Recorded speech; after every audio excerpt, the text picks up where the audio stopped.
আসে ভোট যায়, প্রতিশ্রুতি শুধু প্রতিশ্রুতি রয়ে যায়, ফল কিন্তু পান না গ্রামবাসীরা। দীর্ঘ 10 বছর ধরে বিহাল দশা রাস্তার। মূলত গ্রামে ঢোকার মূল রাস্তাই এটা। হরিপাল ব্লকের অলিপুর কাশীপুর গ্রাম পঞ্চায়েতের সুলতানপুর টুকরেপাড়ার ঘটনা, যেখানে আমি দেখাবো আমার যে রাস্তার কি পরিস্থিতি, একেবারে ভেঙে চুরে গেছে।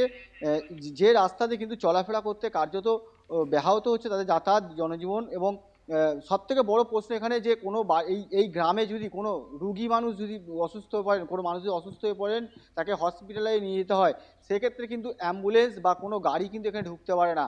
কারণ এখানে রাস্তার যা পরিস্থিতি, সেই রাস্তা ভেঙে চুরে এখানে গাড়ি ঢোকার পরিস্থিতি নয়। এবং এই গ্রাম থেকে সদূর 1 কিলোমিটার দূরে সেই গাড়ি দাঁড় করিয়ে রাখতে হয় এবং কাঁধে করে বা অন্য কোনো ব্যবস্থা করে গ্রামবাসীদের সেই অসুস্থ ব্যক্তিকে সেই গাড়ি বা অ্যাম্বুলেন্সে নিয়ে যেতে হয়, তারপর হসপিটালে নিয়ে যেতে পারে। রাস্তা মানে খুবই খারাপ। মানে যখন তৃণমূল আসে তখন এটা করেছিল, মোরাম ছিল, মোরাম থেকে ইট লাগিয়েছে, ইট কিন্তু এই অবস্থায় হয়ে আছে। মানে পাড়াটার মাঝখানটা এরকম ইট হয়ে আছে যে রুগী যে নিয়ে যাবে হসপিটাল, নার্সিংহোম যাই হোক, অ্যাম্বুলেন্স ঢোকে না।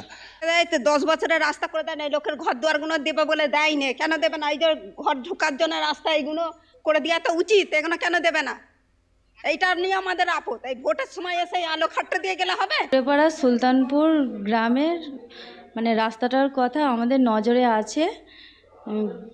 এখন তো ইলেকশনের জন্যে কাজ বন্ধ আছে, সেই কারণে মানে কিছু করা যাচ্ছে না।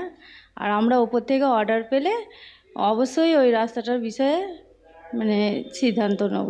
এখন দেখার আগামী দিনে এই কবে এই রাস্তার উন্নয়ন হয় এবং কবে গ্রামে গাড়ি বা অ্যাম্বুলেন্স ঢুকতে পারে। ক্যামেরা শুভঙ্কর মুখার্জির সাথে পাপ্পু সাঁতরা, কলকাতা টিভি, আমার শহর।